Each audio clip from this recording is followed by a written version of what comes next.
Ándale, ya me tocó con la gimna.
Señoritas, señores, tengan ustedes muy buenas tardes. Bienvenidos al día de hoy a nuestra primera clase del curso de procedimientos invasivos y no invasivos.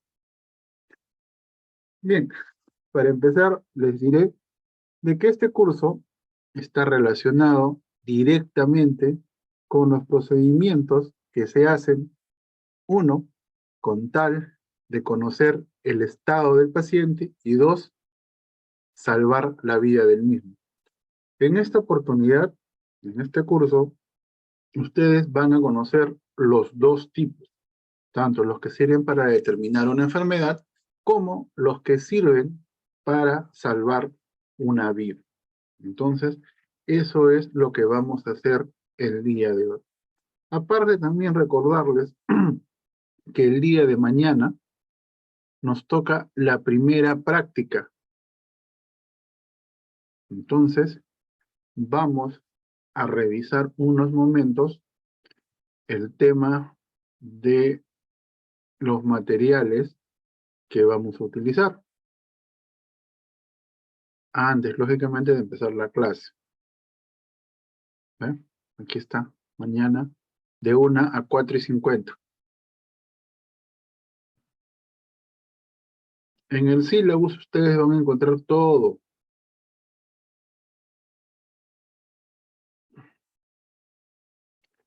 Mañana nos toca oxigenoterapia y saturación de oxígeno, para lo cual ustedes tienen que llevar las mascarillas, la cánula binasal, la máscara Venturi, la máscara de reservorio. Y si alguien de ustedes tiene un pulsioxímetro, esto es lo que vamos a hacer mañana. Lógicamente que a partir de mañana en clases, ustedes mismos van a formar grupos. Si es que ya no los tienen formados dentro de su aula, porque la compra de los materiales no va a ser cada uno, va a ser por grupo. Entonces, el costo va a ser menor. Ustedes pueden ver esto en su plataforma y de acuerdo a eso comprar los materiales. Mañana, todo lo que dice cero es lo que ustedes tienen que traer, exceptuando el humidificador.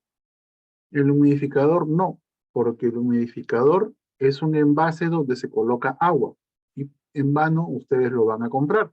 El resto sí, las mascarillas, cánula binasal, la Venturi, la máscara de reservorio, eso sí lo tienen que traer para mañana. ¿No?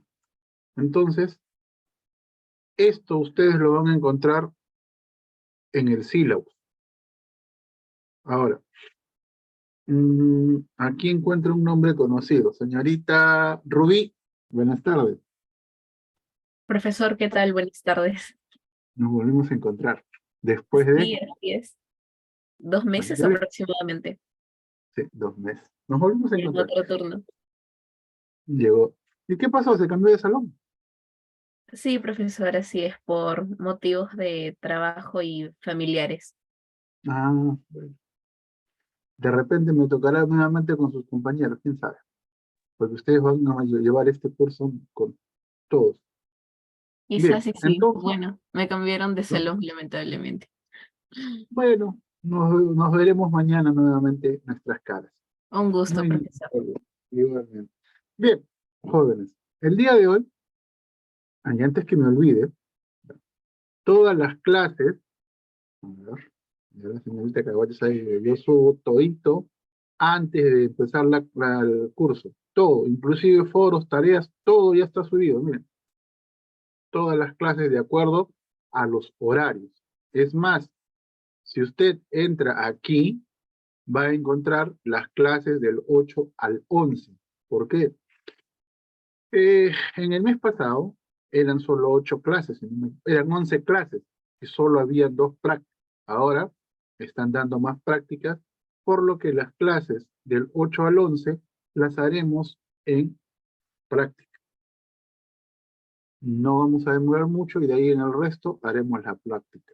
Lo que sí o sí tienen que ustedes tener en cuenta es estos dos, el coche de paro y el coche de curación. Esto es muy importante que ustedes sepan, por si alguna vez trabajan en el área de emergencia, sobre todo el coche de paro. Y el coche de curaciones se utiliza siempre en todas las áreas que tengan que ver con pacientes, tanto como en emergencia, como en cirugía y hospitalización. Entonces, denme un minuto, voy a buscar una clase. ¿Dónde están? Invasivos, invasivos. Acá está. Entonces, Profesor, muy buenas tardes.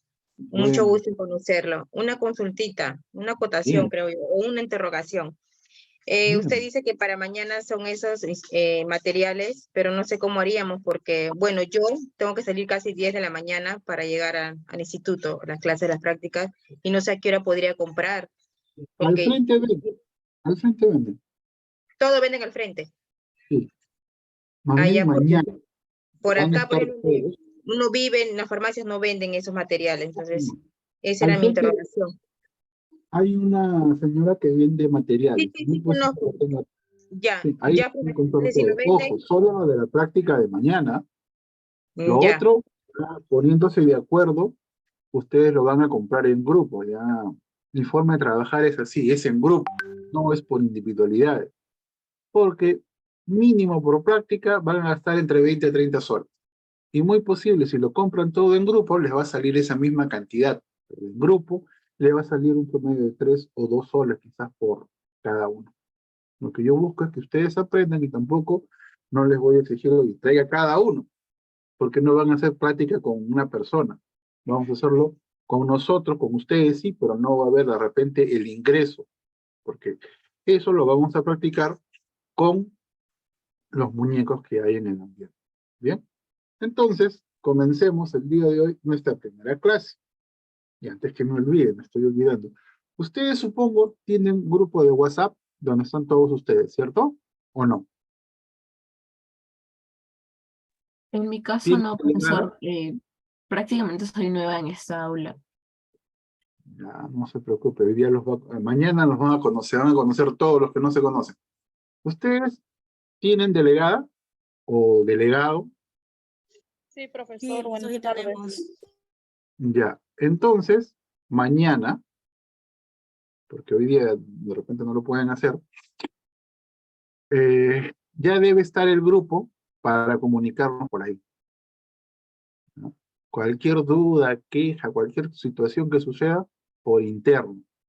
Por aquí, netamente todo lo que sea clases, nada más, ¿no? Si ustedes ya lo tienen, me avisan y yo les mando el número para que ustedes me agreguen. No hay ningún problema. Cualquiera de ustedes puede tener mi número, o solo para consultas, no para otro tipo de situaciones, por favor, ¿no? Entonces, comencemos las clases. Nuestra primera sesión nos va a hablar sobre qué es un procedimiento invasivo y no invasivo y algo muy importante para el trabajo en el sector salud, que es la bioseguridad. La bioseguridad, como tal, saltó al mundo por el problema del COVID, con el uso consecuente de las mascarillas, mandilones, gorritos, guantes y polainas, en el caso de los hospitales. La bioseguridad tomó un papel preponderante, y no solo en el sector salud. Todos, hasta el personal civil, utilizaba esto con la finalidad de no contagiarse. Ahora, ¿fue efectiva o no fue efectiva el uso de estos artilugios para prevenir el contagio? Muchos dirán, profesor, no fue efectivo porque mucha gente murió. Otro grupo dirá, sí fue efectivo porque no me contagié.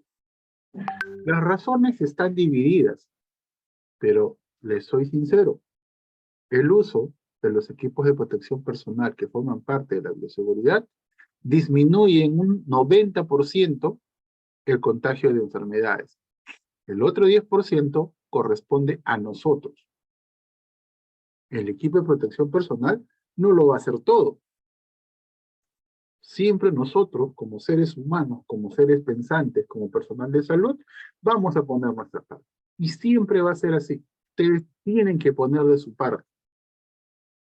Como les dije al grupo anterior, ustedes son responsables de su arquitectura de vida. Ustedes son responsables de sus acciones. No le echen la culpa a otras personas de lo que ustedes tienen que hacer. ¿No? Eso es muy importante. Ustedes son arquitectos de su vida. De los errores y de los aciertos se aprende. Entonces, continuemos. Bienvenidos. Por si acaso, mi nombre es Rubén Ortiz. Soy enfermero. Tengo más de 10 años, 12 años de experiencia laboral que me avalan. Entonces, conozco cómo es la situación. Y en práctica, jóvenes, yo no les voy a enseñar puro teoría. No, yo les voy a enseñar la realidad de cómo es en los servicios hospitalarios. A muchos quizás les vaya a chocar la forma como yo les enseñe la parte práctica. Yo les enseño lo que es en el hospital, cómo va a ser, cómo te tratan los pacientes. Y nosotros frente a eso, cómo tenemos que actuar. ¿No? Nuestro objetivo el día de hoy es determinar, uno, la bioseguridad en el ámbito hospitalario, recordando que la bioseguridad es un ente preventivo. Otro es que vamos a establecer los pasos a seguir en caso de un accidente laboral, muy común no solamente en los ambientes hospitalarios, sino también en los ambientes de trabajo comunes. Y sobre todo, y este va a ser el objetivo general para todas nuestras clases, conocer la actuación del personal de enfermería en cada procedimiento. Usted lo debe conocer por una sencilla razón. Usted es el brazo derecho del personal que va a tomar el examen, que va a realizar el procedimiento. Y si usted no ayuda, como dice el dicho, mejor no reste. Por eso usted va a aprender cómo se hace, para qué sirve y qué debo de tener en cuenta para realizar el procedimiento. Inclusive, vamos a hacer hasta de psicólogos, porque hay procedimientos que sirven, ¿no?, para calmar al paciente en casos, por ejemplo, como en la tomografía, que el paciente con claustrofobia no puede entrar a tomarse una tomografía o una resonancia. ¿Por qué? Se va a sentir cohibido dentro del lugar de la toma. Por eso, hasta de psicólogos tenemos que hacer, ¿no? Bien, empecemos entonces nuestra primera clase. Ahí vemos que dice para qué sirve, qué es la bioseguridad, por qué es útil, por qué es importante. ¿Y por qué le empiezo con esto? Porque muchas de las actividades que nosotros realizamos como personal de salud están íntimamente relacionadas con la bioseguridad.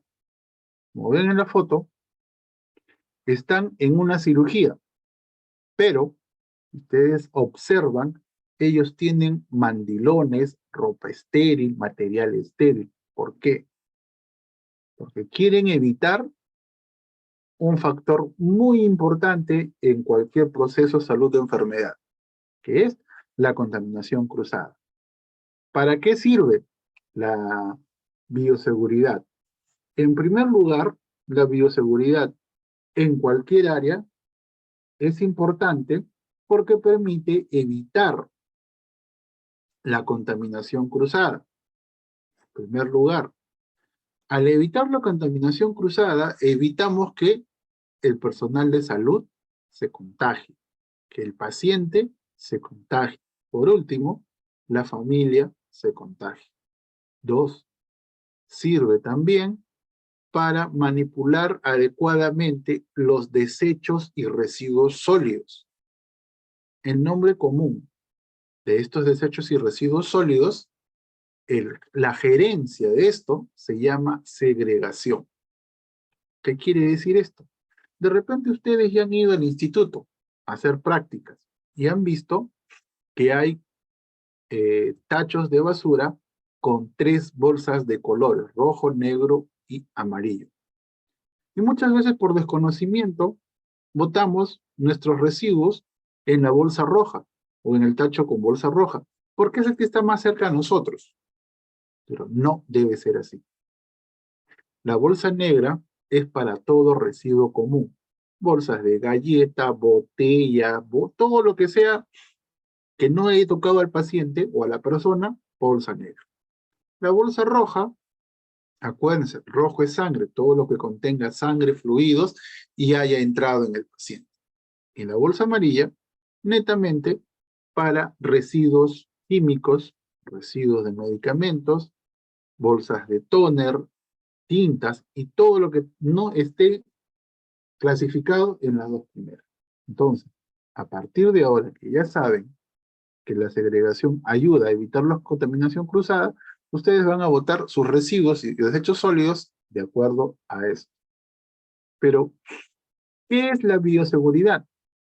La bioseguridad es un conjunto de protocolos, procedimientos, normas que de manera preventiva ayudan a disminuir la contaminación cruzada o contagio cruzado. Cualquiera de los dos es lo mismo. ¿Cuán útil es para el personal de salud? Si mucho personal de salud hubiera hecho caso a las normas de bioseguridad, no se hubieran contagiado de ninguna enfermedad. Y no solamente hablo por el tema del COVID. Lo más común que el personal de salud se puede contagiar es tuberculosis, es VIH, es hepatitis. ¿Por qué? Porque simplemente, disculpen lo que voy a decir, no les dio la gana utilizar una mascarilla, utilizar guantes, o utilizar cualquier otro artilugio que pudiera contrarrestar el contagio. ¿Sí? Por eso es que es muy importante, porque evita que nosotros nos contagiemos. Sin la bioseguridad, nadie quisiera ser personal de salud, porque nos contagiaríamos al menor atisbo de sangre o secreciones.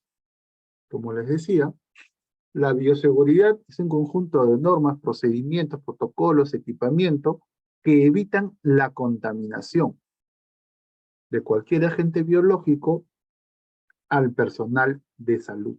Lógicamente, que aquí en el personal de salud deberíamos poner entre comillas, incluido paciente y comunidad o familia.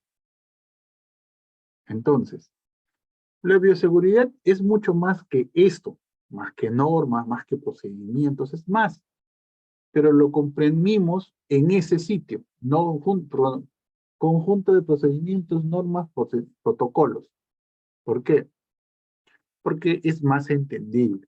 Es más, debemos recordar que la bioseguridad es un comportamiento preventivo. Existen diversos tipos de comportamiento, pero en el sector salud nosotros hablamos del comportamiento preventivo, del correctivo y por último del recuperativo. Estos 3 tipos de comportamiento tienen una función en cada área en la que se aplica.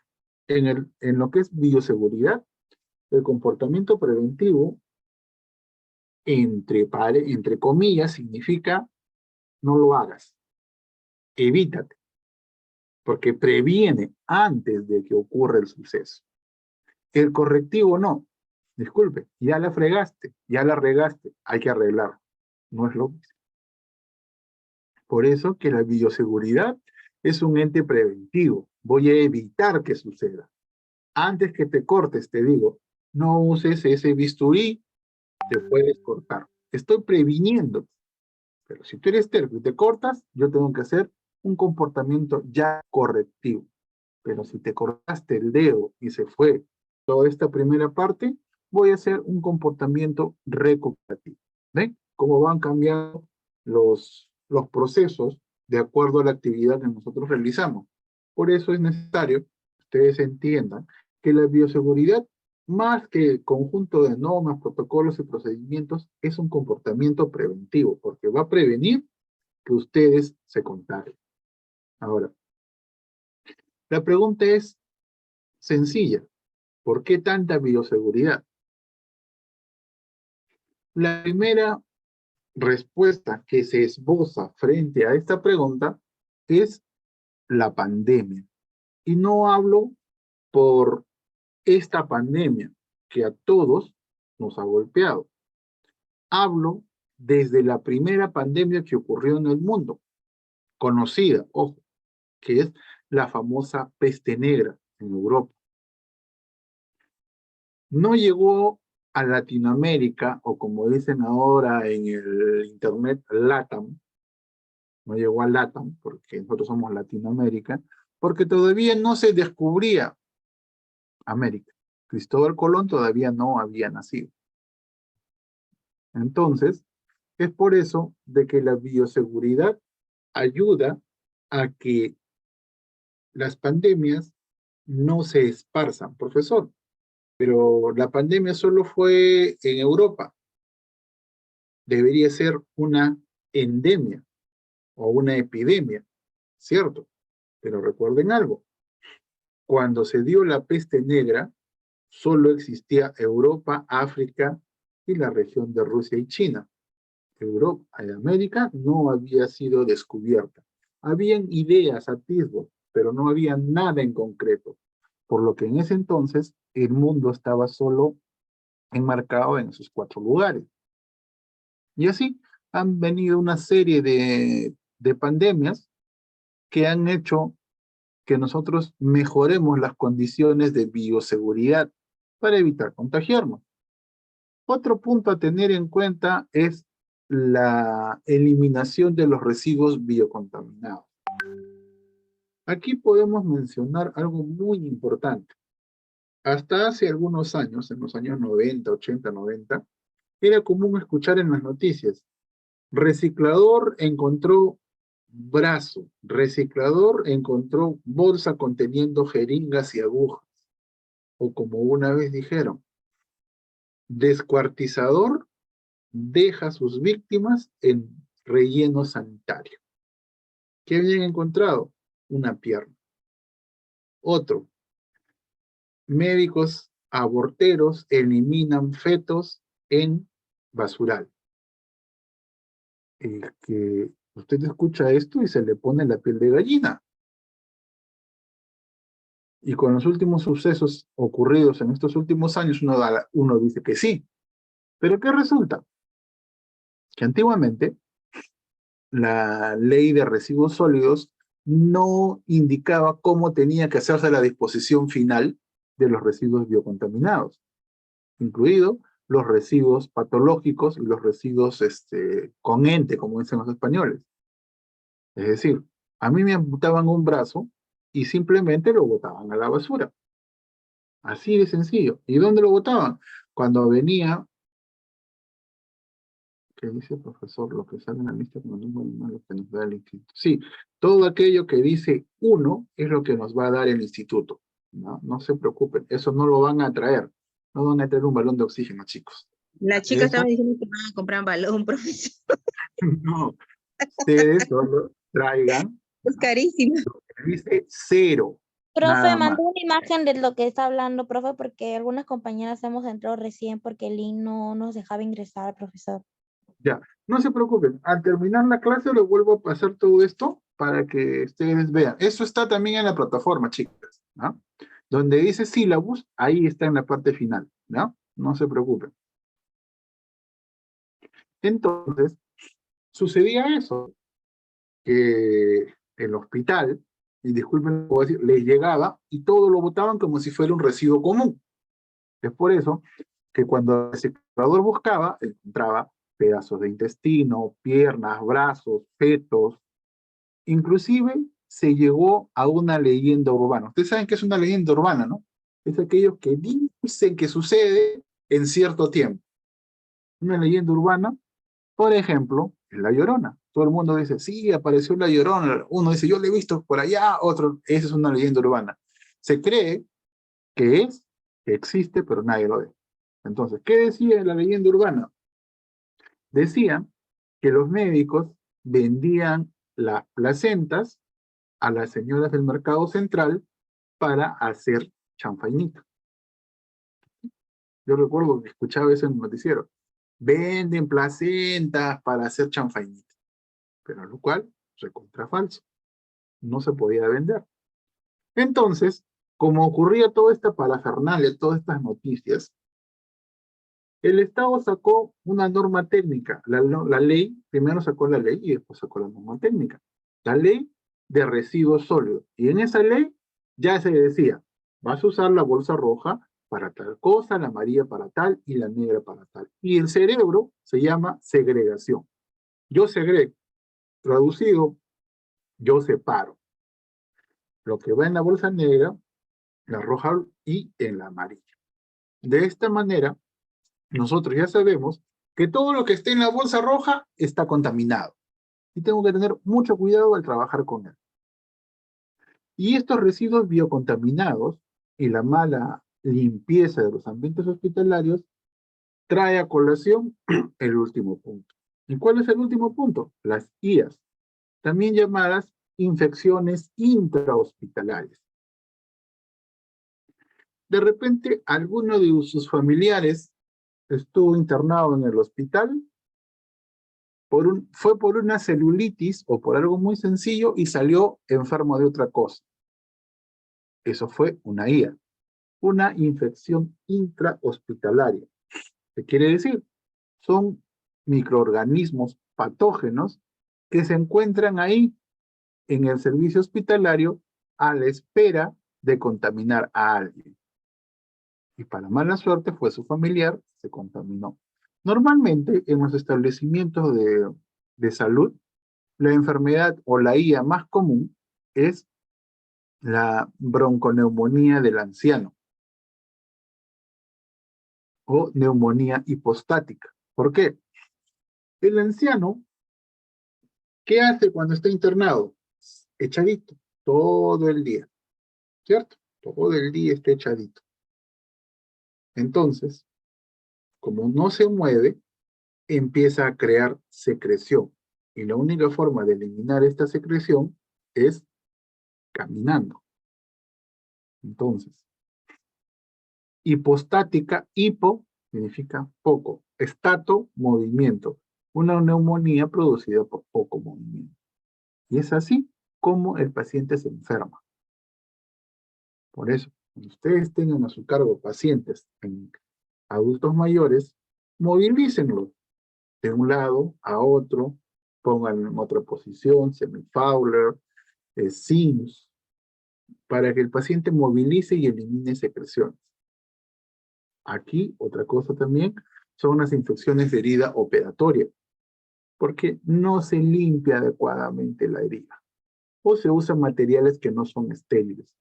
Para limpiar heridas, se usa material estéril. Lo que tú quieres es que la herida sane, no que se contamine. Por eso debemos usar material siempre estéril. Ahora sí, hablemos de la bioseguridad en las áreas hospitalarias. Les soy sincero, en las áreas hospitalarias, la bioseguridad, todo está centrado en estas 5 cosas que vemos en la pantalla. Primero, el manejo de residuos. En segundo lugar, el EPP. Tercero, inmunizaciones.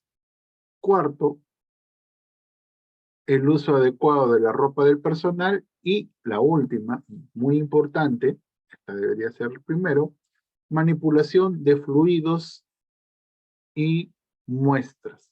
Siempre la bioseguridad va a estar alrededor de estas 5 situaciones, siempre.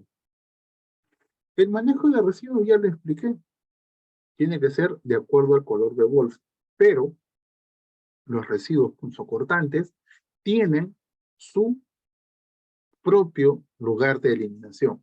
¿Cuál es? El guardián, que es una cajita de cartón grueso o plástico, para evitar que las jeringas y las agujas, en todo caso, porque no deberían ir jeringas, atraviesen y pinchen a alguien. Aquí juega un papel muy importante la segregación. ¿De acuerdo? Si usted comete un error al momento de segregar la basura, digo basura, porque el nombre correcto es desechos, puede contaminar a alguien. Sí, puede contaminar a alguien. Porque esa persona confiada que en la bolsa negra no hay nada que lo contagie, carga y se pincha. Ya se contaminó. Profesor, pero el paciente no tiene nada. Todo lo que está ahí está contaminado, ¿no? Como ven en la foto, el personal utiliza el EPP para evitar contagiarse. Cuando digo puesto y retiro adecuado, quiere decir que nosotros debemos saber cómo ponernos el EPP y a la vez cómo quitárnoslo para evitar contaminarnos durante el retiro. Muy importante. Otro punto a tener en cuenta es la eliminación del equipo en el tiempo indicado. ¿Qué sucede? Muchas veces nosotros tenemos el equipo una semana, 10 días, 15 días, sobre pretexto de que la institución no nos da. Pero normalmente un equipo de estos, máximo 5 días. Los guantes se cambian después de cada procedimiento. Los guantes se utilizan uno por cada paciente que usted trate. No es que yo agarro, le echo alcohol a los guantes o me lavo las manos con los guantes y ya. No. Eso no se hace. Y aquel que les diga, no, no pasa nada si me estoy lavando. No. Los guantes, para atender a un paciente, y si estoy hablando de temas de bioseguridad, deben ser estériles. Voy a curar herida, debe ser estéril. Voy a trabajar en cirugía, debe ser estéril. En ningún momento le van a decir, oye, ponte guantes de procedimiento para que operes, porque saben que esos guantes no están estériles. Siempre tienen que guardarse la esterilidad para poder trabajar. Con respecto a las inmunizaciones, es muy importante que ustedes tengan presente que existen 4 vacunas que sí o sí deben de tener. Hepatitis, influenza, COVID y tétanos. Esas 4 vacunas son básicas para poder trabajar en el sector salud. Tétanos, porque recuerden, trabajamos con material quirúrgico y estos pueden cortarnos. La mejor forma de evitar el tétano es administrándonos la vacuna antitetánica.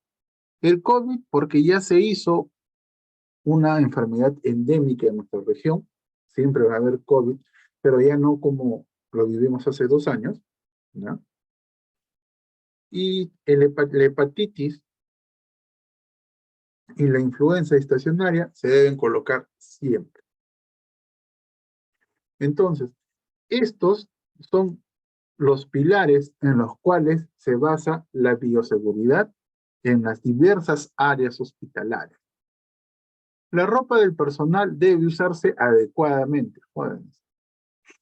Yo he visto colegas, y también médicos y otros profesionales, que van con su scrap o con su ropa al hospital. De su casa al hospital salen con el scrap. Llegan al hospital, siguen con el mismo scrap. Ahora, la pregunta es, si le hacemos un mapeo y vemos qué cantidad de microorganismos tiene, usted no se va a querer atender con esa persona. porque es una bomba de microorganismos. Hasta ahí.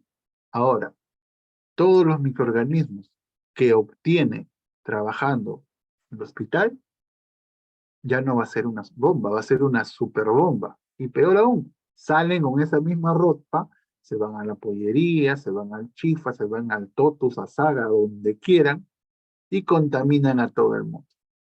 Y yo no entiendo cómo ellos hablan de bioseguridad cuando son los primeros en violar la bioseguridad. Lo ideal sería que usted fuera en ropa de calle hasta el hospital. En el hospital se cambie la ropa a la ropa de trabajo. Y al salir, igual, se quita la ropa y se cambia con la ropa de civil. Ahí sí hagan lo que quieran, no hay problema. Pero con la ropa de trabajo, peor que nosotros somos sector salud, usted no puede estar andando por aquí, por allá, puede contaminar a alguien. Lo peor, contamina a alguien de su familia y después tenemos la cara de decir, ¿de qué se habrá contagiado? ¿Cómo? Y cuando nosotros somos los que tenemos en parte la culpa. Y esto no hace más que reforzar que no debemos tocar a nuestro paciente con la ropa. La ropa nunca debe tocar al paciente, solo nuestras manos enguantadas. Muy importante, ¿no? Y el punto final está relacionado a la manipulación de muestras y fluidos. Las muestras y fluidos, que son propios del paciente, deben ser manipulados adecuadamente. Para esto, nosotros vamos a utilizar el EPP adecuado. En primer lugar, los guantes. Dependiendo del tipo de actividad, usted puede utilizar guantes de procedimiento o guantes estériles. Porque si yo voy a, por ejemplo, llevar una muestra de orina, no voy a usar guantes estériles, porque la muestra de orina viene en envase. El envase por dentro está estéril. ¿Para qué utilizaré, por ejemplo, guantes estériles? Por ejemplo, cuando voy a tomar una muestra de secreción. Porque yo no quiero que la muestra se contamine cuando mis manos las toquen. Y tampoco no me voy a contaminar. Entonces, con guantes estériles, no hay riesgo de que la muestra obtenga otro microorganismo más. Por eso uso guantes estériles, ¿no? Algo muy importante. Es mi alarma de, ¿cómo se llama? De sismos. Había sismos en el sur. Recuerden, siempre usen los guantes de acuerdo al tipo de procedimiento. Cuando usted le dé al paciente un tachito de muestra de orina, entréguenselo destapado. Y explíquenle que la tapa debe ir boca arriba, nunca boca abajo. Una vez que la llena, asegúrese de que esté bien cerrada para evitar que esta muestra se contamine. Una vez que ya hizo todo este procedimiento base, comenzará la última parte en el proceso de la obtención de la muestra, que es el transporte seguro o transporte adecuado. Llevar una muestra no es solamente coger la botellita y llevarla, no. Si usted manipula sangre, debe saber de que el tubo de ensayo que contenga sangre debe tener antes dentro una sustancia blanca conocida como anticoagulante. Una vez que la sangre ya está colocada en el tubo, usted simplemente agarra y hace esto, ¿sí? 1, 2, listo. Con eso tiene suficiente. La sangre ya no se va a coagular y puede transportarla. Las muestras de orina y de heces no necesitan echarle esa sustancia, porque no se coagula. Entonces, el tiempo adecuado es un factor importante en cuanto al manejo de muestras y fluidos. Entonces, recuerden, estos 5 puntos son la base de la bioseguridad en cada área hospitalaria.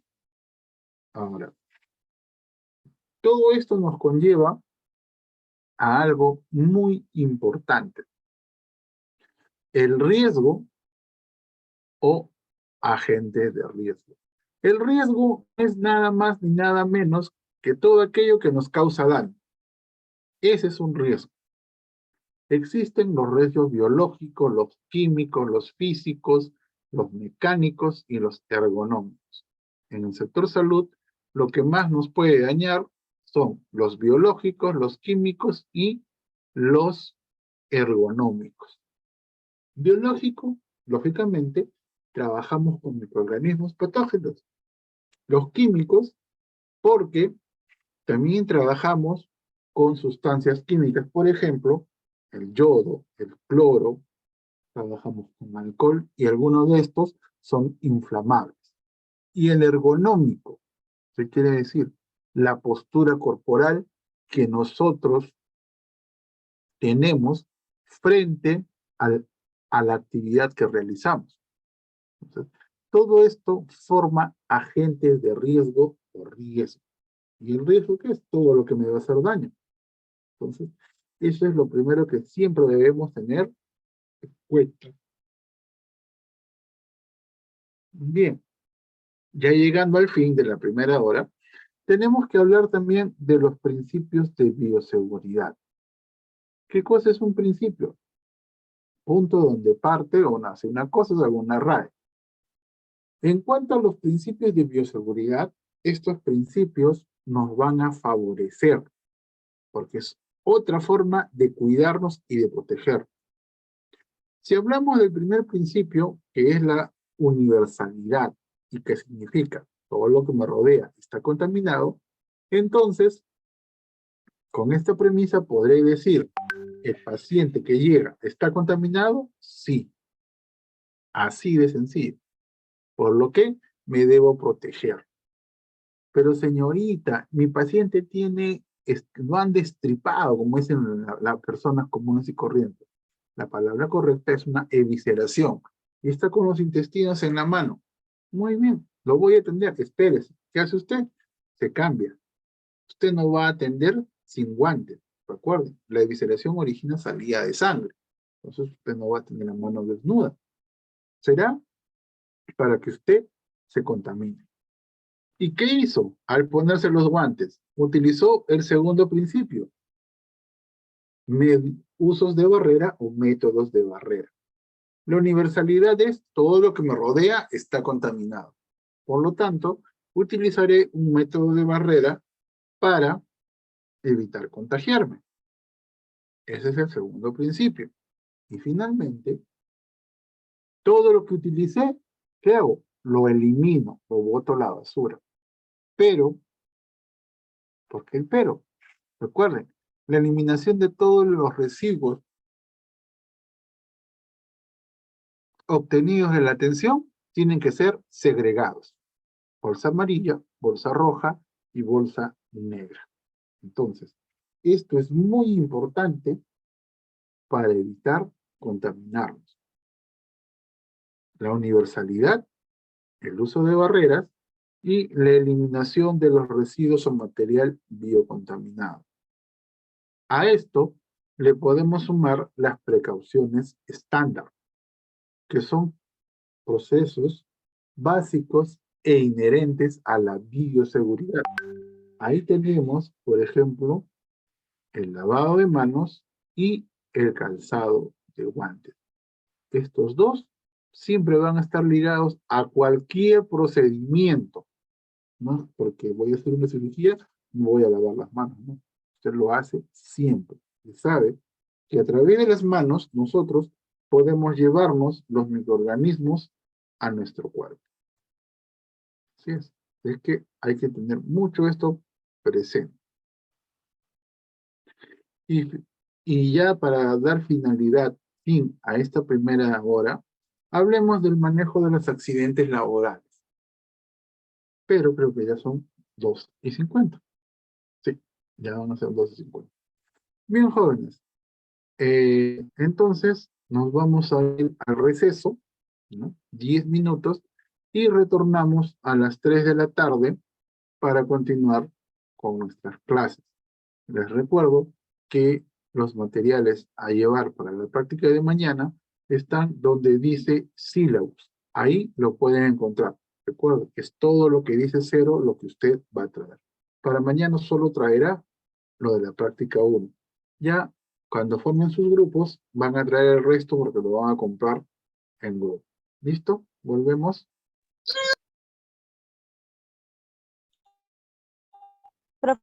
¿Me escucha?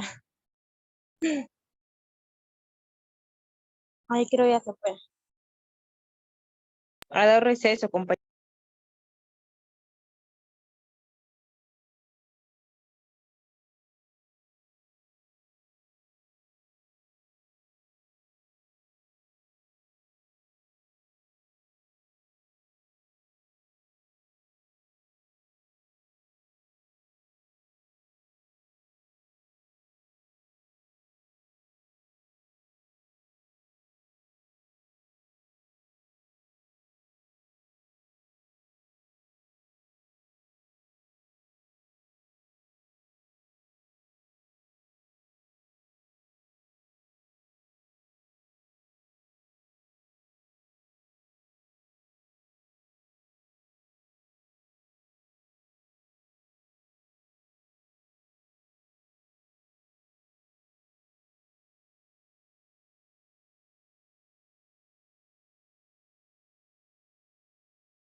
Listo, volvimos. Bien, ahora nos toca hablar acerca del manejo de los accidentes laborales, común en el ambiente hospitalario como en el ambiente civil. Un accidente de trabajo no es nada más que algo repentino, pero prevenible. Recuerden que para que exista un accidente, lo primero que debe ocurrir es el riesgo. Sin riesgo, no ocurre el accidente. Como vemos aquí, la persona al parecer estuvo colocando un inyectable y se pinchó. Si yo les dijera, con el guante no hubiera pasado nada, pero todos sabemos que la jeringa, la aguja, atraviesa el guante. ¿Sí? Pero siempre es bueno poner los medicamentos a la defensiva. O sea, yo coloco el medicamento y no voy a traer la jeringa mirándome hacia mí. Usted coloca el medicamento y siempre la jeringa la pone hacia arriba o hacia abajo, siempre alejada del cuerpo. Porque no vaya a ser que ocurra lo de Kolechka, el amigo de Semmelweis. Kolechka estaba en una autopsia, le entrega al alumno, cógeme el bisturí, y el alumno lo tiene así en la mano, estornuda, mueve la mano y lo corta. 3 días después, Kolechka muere producto del corte. Profesor, es un corte, sí, pero el corte era un cadáver. El bisturí había entrado en un cadáver y había muerto de la misma enfermedad con la que morían las mujeres, la fiebre puerperal, el mismo agente bacteriano. Por eso es que los accidentes laborales pueden ser prevenibles, sea la causa que sea. Si no la prevenimos, va a ser algo común. Los accidentes mayormente causan lesiones orgánicas, como vemos ahí, perturbación funcional. Por ejemplo, ¿qué pasa si usted se fractura la mano y es la mano derecha, la mano con la que hace todas sus cosas? No va a poder trabajar. Entonces, ahí está la perturbación funcional. Y en el peor de los casos, invalidez o muerte. Por ejemplo, un conductor está manejando, hace un accidente de tránsito, queda paralítico. Ahí está la invalidez o muere. ¿Ven? Por eso es que los accidentes deben ser siempre vistos como algo prevenible. Siempre un accidente, en este caso laboral, es prevenible. Siempre debemos evitar que aparezca el señor riesgo. Si no hay riesgo, por ende, no hay peligro y por último, no hay daño. En el sector salud, cuando hay un accidente laboral, lo primero que nosotros vamos a hacer es reportar el accidente. Reportar no significa coger mi celular y hacer un TikTok o transmitiendo desde tal, no. El reporte en el sector salud es primero llenar una ficha con los datos de la persona. Aparte de los nombres, también voy a colocar cómo fue el accidente, de qué manera ocurrió. Porque esto nos va a ayudar a mejorar durante el proceso. Si fue error humano, entonces vamos a tener que reforzar los conocimientos del personal. Pero si fue un error fortuito, lo mejor sería revisar el procedimiento. De repente hay una falla que no hemos detectado durante el procedimiento. Por eso es importante esto. En el detalle del accidente usted pondrá, trabajador fulano de tal manifiesta que durante la administración del medicamento el paciente movió la mano y se pinchó. La aguja aproximadamente entró 1 o 2 centímetros en el cuerpo del trabajador. Esta herida empezó a sangrar, el paciente indica que no tiene ninguna enfermedad ni nada. Ok. Todo eso va en el detalle del accidente. A todo esto, usted le deberá agregar de manera preventiva una hoja con un examen de laboratorio para ver si es que está contaminado o no con una enfermedad infectocontagiosa. Por eso es importante adjuntar la ficha de laboratorio de manera preventiva. Siempre de manera preventiva. Esto no quiere decir que usted le está diciendo al paciente, oye, tú ya estás contagiado, ya te fregaste. No, es algo preventivo. Como que puede o no puede ser. El manejo siempre está a cargo de la unidad de recursos humanos y del jefe del área. Acuérdense, ustedes nunca deben ocultar la verdad, porque eso dice mucho de ustedes como personal de salud. De repente, el paciente con el cual él estaba trabajando era un paciente con VIH. Usted no va a callarse, le va a decir, no tiene nada. ¿Qué tal si de aquí a un par de años se saca un examen porque se enferma de todo y sale que tiene VIH? Y ustedes sabían que tenía VIH. Por eso al paciente al personal no se le debe ocultar nada, porque debe tomar las precauciones del caso para evitar que la enfermedad que posee el paciente se traslape hacia él y pueda contaminarlo. Bien, ahora, ¿cuál es el procedimiento frente a una exposición por un accidente ocupacional? En primer lugar, lo primero que vamos a hacer es limpiar la zona de la herida con un desinfectante propio para el ser humano, porque desinfectar la zona de la herida no se hace con un desinfectante común. Ahí tiene que ser un antiséptico, desinfectante solo para superficie.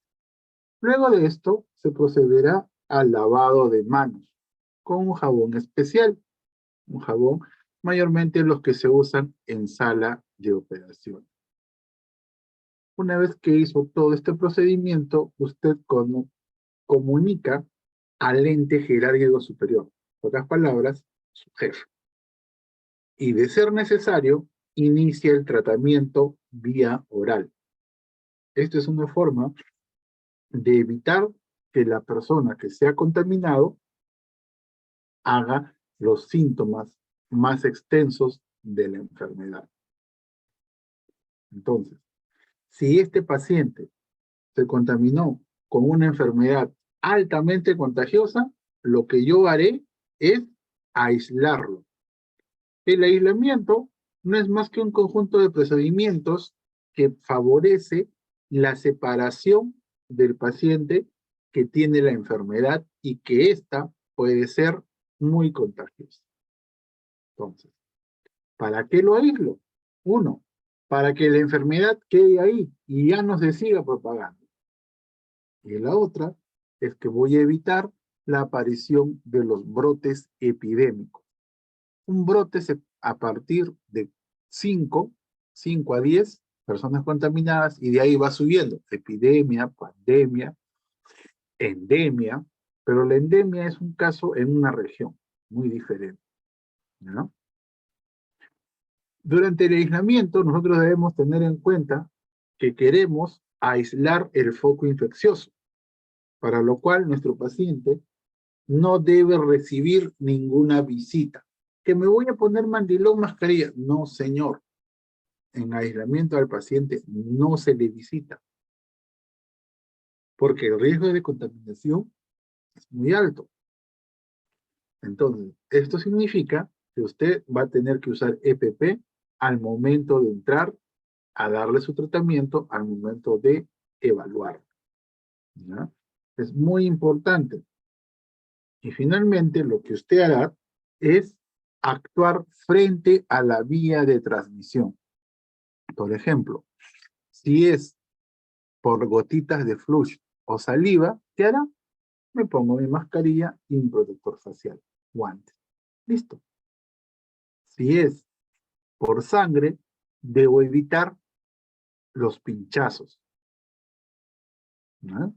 ¿Ven? Todo tiene solución, sino que nosotros siempre le buscamos 3 o 4 pies al gato. La solución está al alcance de nuestras manos y muchas veces nosotros no queremos verla, o porque no nos da la gana, o simplemente porque esperan que otro lo solucione. Nosotros, como personal de salud, somos los que tenemos que solucionar el problema. Entonces, ya saben, siempre somos nosotros los que vamos a solucionar el problema. Pero, ¿cómo sucede esto para aislar a un paciente? Primeramente, tenemos que separar el reservorio. ¿Qué es el reservorio? El lugar donde va a entrar el microorganismo. Este puede ser paciente, personal de salud, las mismas visitas o los mismos objetos del paciente, o los objetos que tiene a su costado, llámese taburetes, pie de gotero, cama, mesa de mayo. Todos estos pueden ser los reservorios para que el paciente se contamine. Pero para que se contamine tiene que haber algo muy sencillo que se llama mecanismo de transmisión. ¿Qué es esto? La forma como me voy a contagiar. Pueden ser por contacto directo o indirecto. Directo, por ejemplo, las gotitas de flush. Indirecto, el aéreo. Una persona con COVID estornuda, pero no estornuda donde estoy yo, sino estornuda a 10 metros, pero gracias al aire este puede movilizarse. Nos toca y nos contagia. Otra forma de transmisión es a través de los vectores. En este caso, los vectores muchas veces son insectos que tienen en su interior o en sus patitas el microorganismo. Entonces, por ejemplo, en el caso del dengue, quien lo transmite es un mosquito. Entonces, la mejor forma de controlar al mosquito no es aislándolo, sino soltando al medio ambiente mosquitos machos estériles. ¿Para qué? Los mosquitos, al igual que la mayoría de insectos, se reproducen por huevos. Si un mosquito no puede tener crías, no hay nuevas larvas. Entonces, como dirían algunos, es un huevo güero, no tiene nada, no va a servir. Es por eso que se estaba haciendo esa prueba de soltar mosquitos estériles. Y los huéspedes susceptibles, ¿qué quiere decir? Los huéspedes susceptibles son los que van a hacer la enfermedad. ¿Recuerdan? Los grupos de riesgo del COVID, hipertensión, diabetes, cualquier enfermedad de las que estaban ahí. Esos son los huéspedes susceptibles. Aquí no solamente son algunas enfermedades, sino también pueden ser las edades. Los grupos etarios, niño y adulto mayor, son los que tienen mayor posibilidad de infectarse y morir, debido a que su organismo, en el caso de los niños, el sistema inmunitario recién está empezando a formarse. En el adulto mayor ya está en declive. Los pacientes inmunodeprimidos, pacientes que el sistema inmunitario ya ni hola les dice porque no funciona. Entonces, en ellos. En los pacientes desnutridos, no tienen defensas. En los obesos, por el tema de la grasa. Entonces, todo esto juega a favor del aislamiento de la persona. Ahora, los aislamientos tienen tipos. El principal tipo es el tipo de contacto, aislamiento de contacto. En este aislamiento de contacto podemos mencionar que es a través de secreciones y exudados. Ejemplos: hepatitis A, bacterias multiresistentes, el Clostridium, la varicela, el herpes, todo eso es transmitible por gotitas, por eso es por contacto. ¿Cómo voy a evitar este contagio? Uso de guantes, desinfección de superficies, lavado de manos. ¿No? Facilito. Es la mejor forma de eliminar el aislamiento por contacto. El otro es el aislamiento por gotas. Aquí vamos a tener en cuenta, sobre todo, las gotitas de flush. ¿Qué enfermedades? Por ejemplo, la rubiola, el coqueluche o tosferina, la faringitis, meningitis y las demás. ¿Y cómo lo voy a prevenir? Un cuarto aislado con presión negativa. ¿Qué es esto? Cuarto aislado. El cuarto aislado con presión negativa es un cuarto que tiene las salidas hacia arriba de tal manera que el oxígeno, que todo el CO2 deba ser eliminado. Ojo, pero este CO2 al estar con el paciente va a tener presencia de microorganismos. Lo que hace el sistema de presión negativo es permite la entrada de oxígeno, pero cuando sale el CO2 solo permite la salida de CO2, más no de los microorganismos que se encontraban dentro. Eso es lo principal en el aislamiento por gotas. Ahora, el aislamiento respiratorio está en relación a la suspensión de partículas en el aire. Ejemplo: sarampión, rubiola, TBC pulmonar, varicela, SARS, entre otros. Y aquí sí vamos a aplicar lo que aplicamos durante la pandemia. Guantes, distanciamiento total, lavado de manos, mascarilla, bata, mandilón. ¿Eh? Conforme va avanzando la dificultad, los mecanismos de prevención también tienden a aumentar. El aislamiento protector, y esto no se les va a olvidar nunca, solo se aplica a pacientes inmunosuprimidos. Ejemplo: cáncer, quemaduras. Estos pacientes están en la última etapa quizás de su vida, por lo que si queremos que el paciente continúe viviendo, yo debo aislarlo para evitar que se contagie fácilmente. El aislamiento protector tiene los mismos mecanismos que el aislamiento respiratorio, es decir, distanciamiento total, guantes, lavado de manos, etc., etc. Bien, ahora nos toca hablar de los procedimientos invasivos y no invasivos como parte de nuestra clase del día de hoy.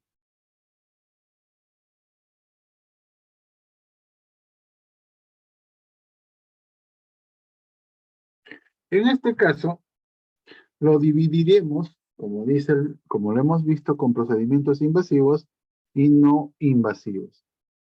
Los invasivos son aquellos procedimientos que ingresan en el interior del paciente, desde la piel hasta la cavidad. Entonces, los procedimientos invasivos, como ya les mencioné, sirven para salvar la vida del paciente, en su mayoría. Dentro de los no invasivos, el único que permite la salvación del paciente es el RCP. El resto, la mayoría, son pruebas. Quizás ustedes dirán: profesor, entonces los audífonos, todo lo que utilizan los sordos, los ciegos, ¿serán procedimientos invasivos? Sí, porque ingresan dentro del organismo. Es más, al estar dentro del organismo, sirven para mejorar una actividad perdida. Por eso que esto se considera también un procedimiento invasivo. En el no invasivo, como su pero lo define, es un procedimiento que no ingresa dentro del organismo, ¿no? Se hace por fuera, respetando la integridad de los órganos, ¿no? Eso es muy importante.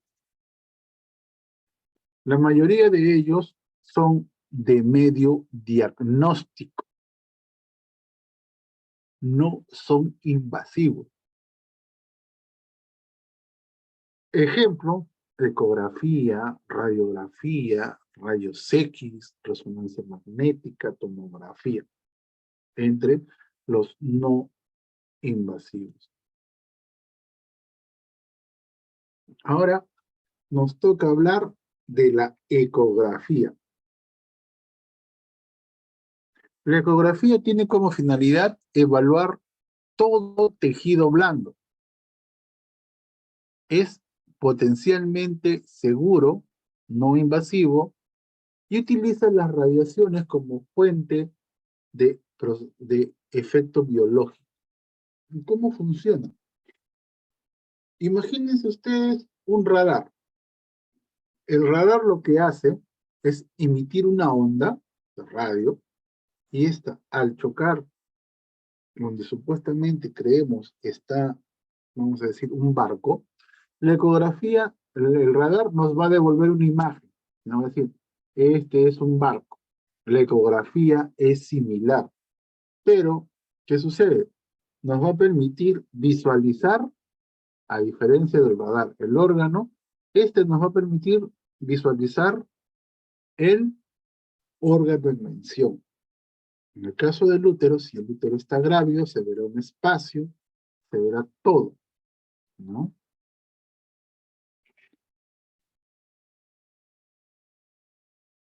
¿Cuáles son los objetivos de la ecografía?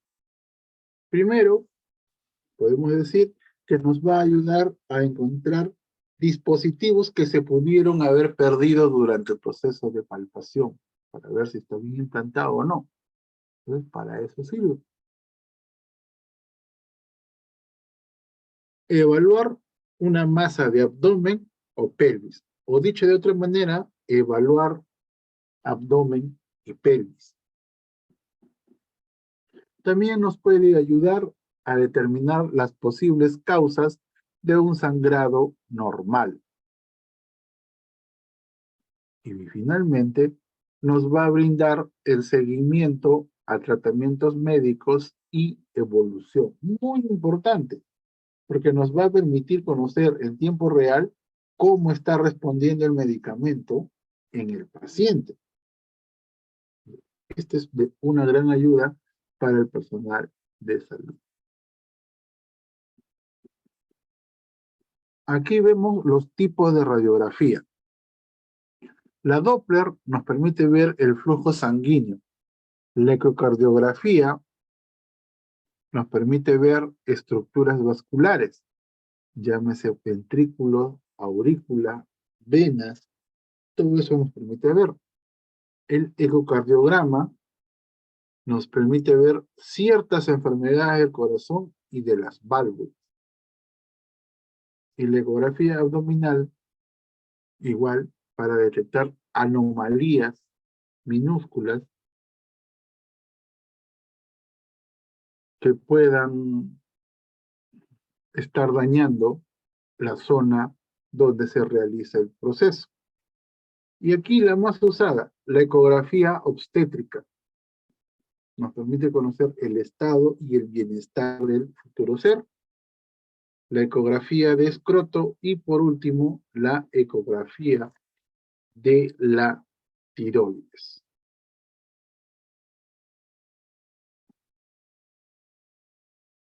Ahora, ¿qué cosa nos permite tomar la ecografía como examen? Si ustedes ven, la ecografía nos hace este corte sagital, de arriba hacia abajo o lateral. Entonces, ¿qué nos permite ver? Por ejemplo, en el caso del hígado, un absceso, una infección, tumores, carcinomas, metástasis. Aunque algunos dirán, No, mejor se saca en el TAC o en la resonancia. Uno hace el tratamiento de acuerdo, recuerden, a la posibilidad. En la vesícula biliar, lo más común es la colelitiasis y el barro biliar. En el páncreas es el quiste, la pancreatitis y el labio peripancreático. Y en caso de las deshidrataciones, también hay un uso muy importante. Aquí tenemos lo mismo.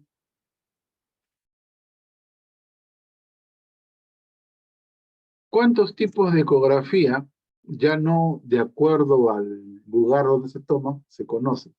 Primero, tenemos la lineal. Solamente nos permite ver hasta el músculo. La convexa se utiliza para la cavidad abdominal.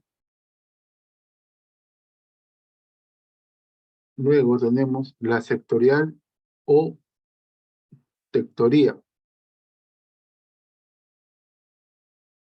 Y por último, el intracavitario. Pueden ser transvaginales o transrectales. Cualquiera de los dos procedimientos es válido. Bien, ahora, hablemos de los de los planos obstétricos. En el plano transversal, el transductor o lector se coloca a la derecha, parece un TAC. En la izquierda, el transductor, o en la sagital, perdón, marcamos hacia la izquierda. ¿Ok? Todo fuera. Y en el plano coronal,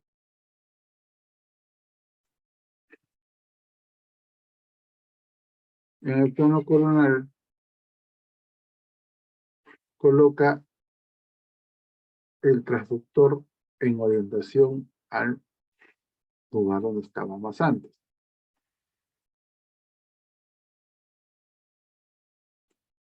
Normalmente, para tomarse una ecografía, uno debe haber guardado ayuno mínimo 6 horas. Un día antes, usted no debe haber comido alimentos pesados, porque esto va en desmedro de la prueba. No va a salir un resultado adecuado para el paciente. ¿En qué ecografía no utilizaré ayuda con el tema de las ayunas? Por ejemplo, en las cervicales, en las torácicas, musculares y en la ecografía cutánea. A ver, vamos ahora a hablar de los protocolos de enfermería en ecocardiografía. A ver, de un minuto quiero ver algo.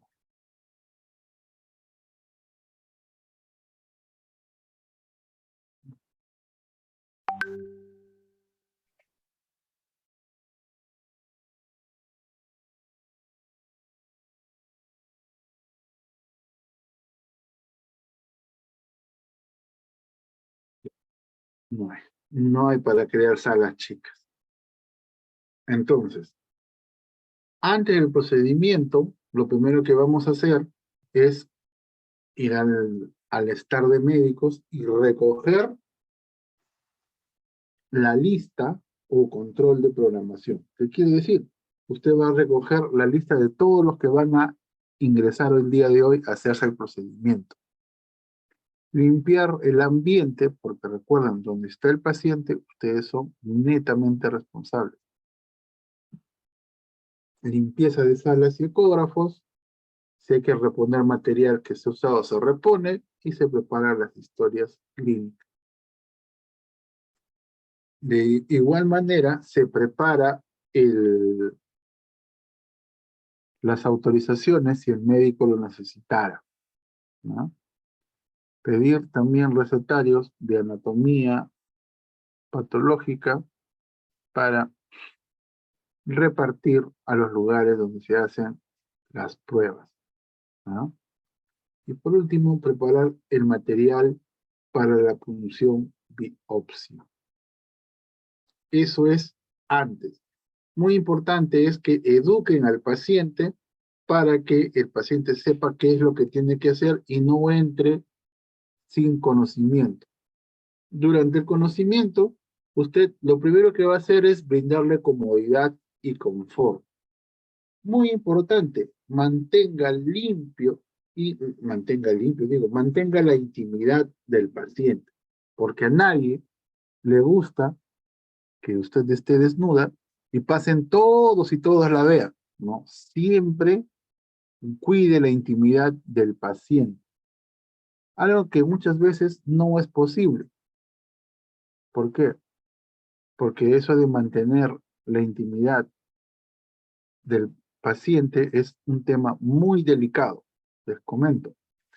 En el año 2011, cuando empezaba esto del Facebook y todo lo demás, un grupo de alumnas de una universidad limeña que estudiaban enfermería, no era un instituto, les tocó hacer práctica. Resulta que como ahí no había TikTok, era ¿cómo se llama? El Facebook estaba de moda, lo que hicieron fue tomarse fotos con el paciente. Primer día de práctica, gracias paciente. ¿Ya? Entonces, las chicas dijeron, bien, la hicimos. Y no entendieron de que como las redes sociales son universales, un hijo del paciente lo vio en Estados Unidos y llamó a la familia. Le dice, oye, mira, mi papá está saliendo en este TikTok. Mira lo que dice. Alumnos primer día de práctica. ¿Qué hicieron los familiares? Denunciaron a la universidad. ¿No? Por eso es que no saque demasiado muchas cosas, ¿no? Y finalmente, podemos decir que la bioseguridad es un conjunto de normas, procedimientos que facilitan el diario laboral en el establecimiento. Siempre vamos a proteger la vida y la salud del paciente y la comunidad. Por otro lado, los procedimientos invasivos y no invasivos tienen como finalidad primordial ayudar en el tratamiento, prevención o rehabilitación de las personas, brindándoles una mejor calidad de vida.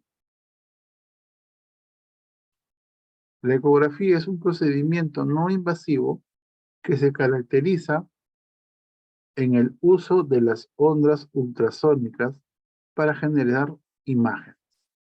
¿Ya? Eso, si no me equivoco, es todo. Si tuvieran alguna duda o pregunta, los escucho.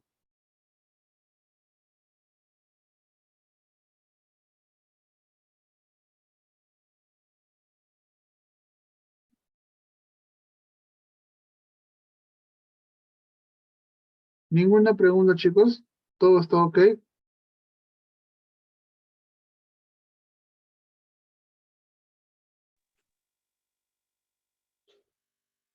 Sí, profesor, todo ok. Ojo, después me Sí, estén profesor. preguntando, ¿cómo es esto? Entonces yo siempre les pregunto si está todo ok. Bien, entonces veamos nuevamente lo de las prácticas, ya que hay más compañeros. Todas las clases ya están subidas. Cada semana tiene las clases de acuerdo a los días de clase. Ahora, las clases del 8 al 11 se encuentran acá, en recursos adicionales. Aquí también van a encontrar coche de paro y coche de curaciones. La semana 2 ya tiene el foro y la tarea. La semana 4 ya tiene foro, tarea y podcast, esperando que se abran las fechas respectivas para poder ir haciendo la tarea, ¿no? Ahora, a ver, pasemos a asistencia ya que estamos acá.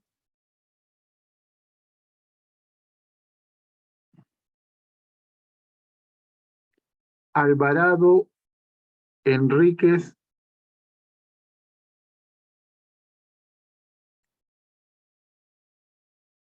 ¿No hay? Alvarado Enríquez. Arellano Calderón. Presente, profesor. Ok. Caguachi Guaita. Buenas tardes, profesor presente. Ok, presente. Camones Soto. Presente, profesor. Castrejón Lunasco.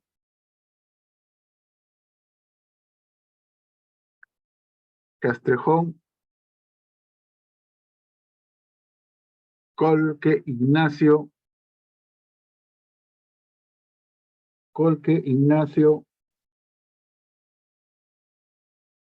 Condori Montes.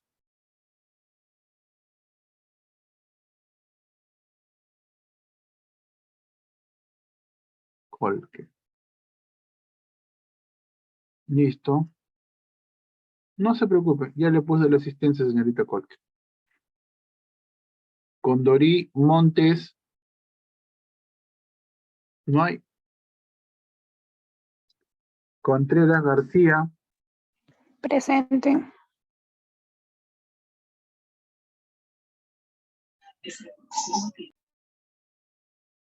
Cos Bravo. Presente.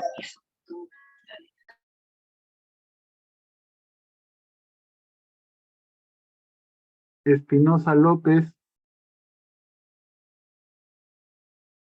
Espinosa. Presente, profesor. Buenas tardes. Buenas tardes. Fernandini Rosales. Presente, profesor. Gamboa Curo. Presente, profesor Gamboa. Guamán Reyes. Presente. Huerta Espinosa. Presente, profesor. López Chávez. López Chávez. Orozco Rivera.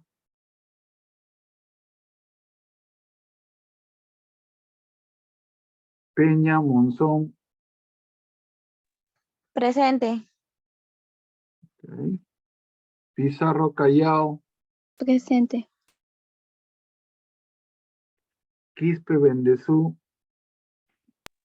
Presente, profesor. Ok. Quispe Torres. Presente, profesor. Ok. Ricaldi Javier. Presente, profesor. Buenas tardes. Ok. Rocha Tocto. Presente, profesor. Buenas tardes. Buenas tardes. Rojas Gil. Presente, profesor. Buenas tardes. Sandoval Ureta. Presente, profesor. Buenas tardes. Buenas tardes. Urbano Alba. Presente, profesor. Buenas tardes. Buenas tardes. Vara Roldán. Presente, profesor. Buenas tardes. Buenas tardes. Yaicate Mañez. Presente. Zárate Cusihualpa. Presente, profe. Ya. ¿Alguien a quien no haya llamado? Profesor, Castrejón. disculpe. Castrejón. Ya está. ¿Alguien más?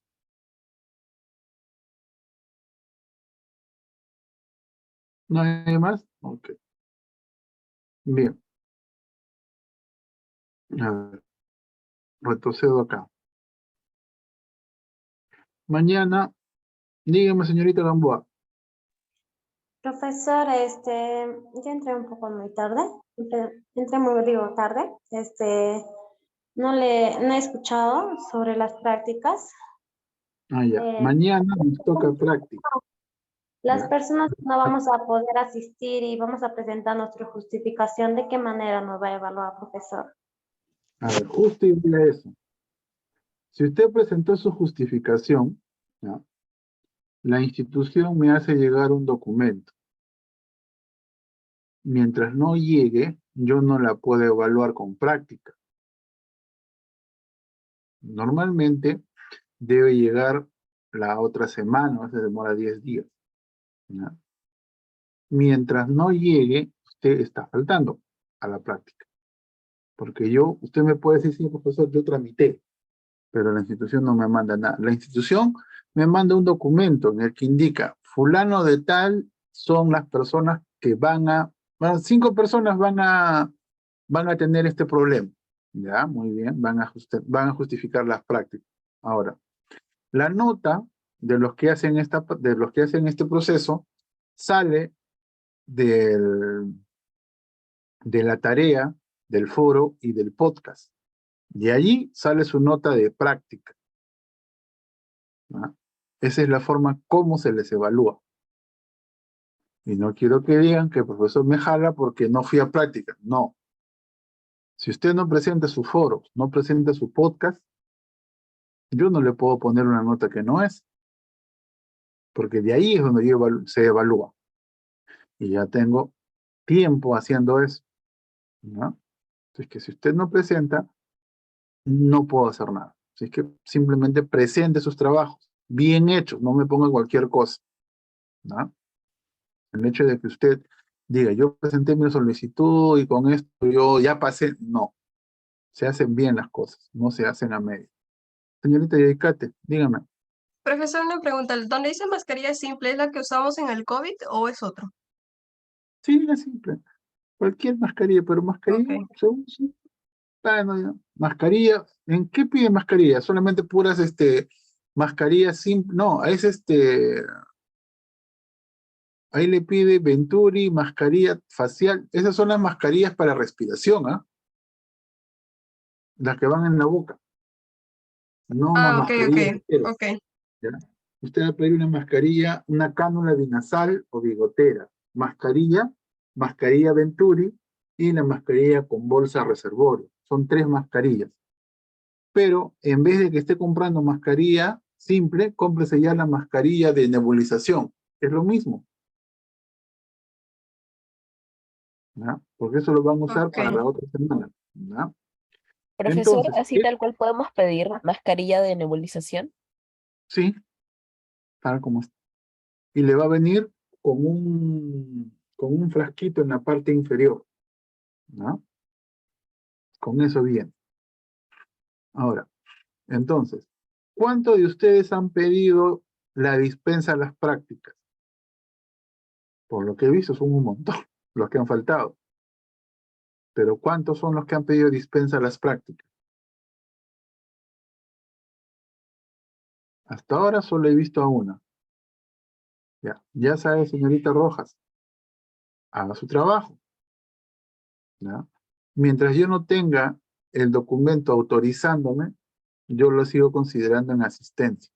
El día en que llegue el documento, si es que llegue y lo aprueban, automáticamente usted ya no tiene ningún problema. ¿Ya? Entonces, hasta el momento hay 2. Sí, señorita Rojas, dígame. Profesor, una consulta. En mi caso, yo solo he pedido para 2 días, porque justamente esos 2 días, mañana y el otro jueves, 27 me parece, tengo exámenes, entonces no voy a poder asistir y todavía estoy en proceso, todavía no, por ende todavía no le han mandado el documento a usted. Igual, No. esa nota, solo esos dos días de práctica Y usted entraría. asiste, a ver, el examen es el 25. El 25. Ya. Ahora, hasta ese examen, usted no va a poder asistir a las prácticas. Entonces, a partir de la siguiente práctica, usted asiste. No hay ningún problema. Ya en la segunda unidad se le evalúa por práctica asistida. Cada práctica se hace un examen de lo que hemos hecho y esa es la nota que ustedes van a ir sumando para al final colocarles su nota de práctica. ¿No? Esa es la forma de trabajar. Cada práctica tiene una nota. Y esas notas se suman y al final sale su promedio. ¿No? Dígame, señorita Gamboa. Profesor, no sé si puede grabar el día de clase de mañana al que van a hacer los procesos, todo ello, para nosotros también guiar a las personas que no vamos a asistir. o para tener por lo menos idea de qué va a hacer. Por favor. Lo malo es que no sé si alguien querrá grabar, porque ahorita todos van a empezar mañana y de repente yo sé que los compañeros graban. Entonces, si alguien lo graba, pues lo subirá, se lo enviará al grupo. ¿No? Mañana solamente es todo lo que es colocación de oxígeno, nada más, toda la práctica. Es por eso que yo pienso de que todos deberían asistir, porque yo sé que a algunos no les gusta estar subiendo y toda la situación, pero esas son las ventajas que les da el instituto, ¿no? Entonces, mañana, por favor, la práctica empieza, si no me equivoco, a la 1. Ahora vamos a ver. Horario de práctica 1 p.m. Yo debo estar a más tardar 12:40 en el instituto. Nos toca ¿en qué aula? Está en la aula N201. En el segundo piso nos toca. ¿No? Ahí cuando ustedes entren a Nueva Rosita, en la central, le van a decir, ustedes le dicen módulo N201, aula, su aula, 644. Y le van a dar la ubicación exacta. ¿No? Entonces, eso es lo que van a hacer mañana. Todos obligatorio uniforme. Nadie entra en ropa de vestir, ropa de calle, no. Prácticas, todo es con uniforme. ¿No? Entonces, eso queda bien claro. Todo es con uniforme. Y las prácticas son de 1 a 4:50. 4:51 ya todos pueden salir. ¿No? ¿Algo más que deseen preguntar antes de irnos? ¿Algo que no quede en claro? Los materiales, profe. Ah, ya, los materiales. ¿Dónde está eso? Acá.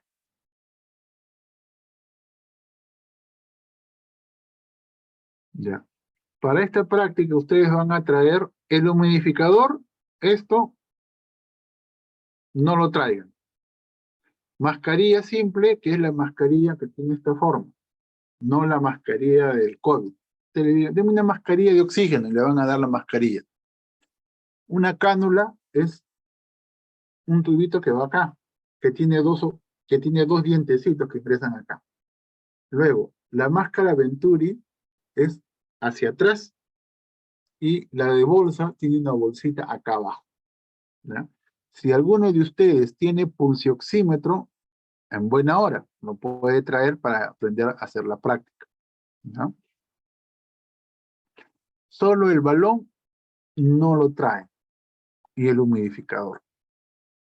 A partir de la segunda, tercera, cuarta, quinta, hasta la última práctica, ya vamos a formar grupos para que ustedes puedan hacer la compra grupal. ¿No? Van a hacer la compra grupal de los materiales para que sea menos el gasto de ustedes. ¿Listo? Ahora sí, ¿hay alguna duda más sobre esto? ¿No? No, profesor. Listo. Entonces, chicas, chicos, nos vemos mañana a la 1 en el instituto para comenzar nuestra primera práctica. ¿Listo? Que tengan buena tarde, buenas noches. Hasta mañana, cuídense. Hasta mañana, profesor. Cuídese.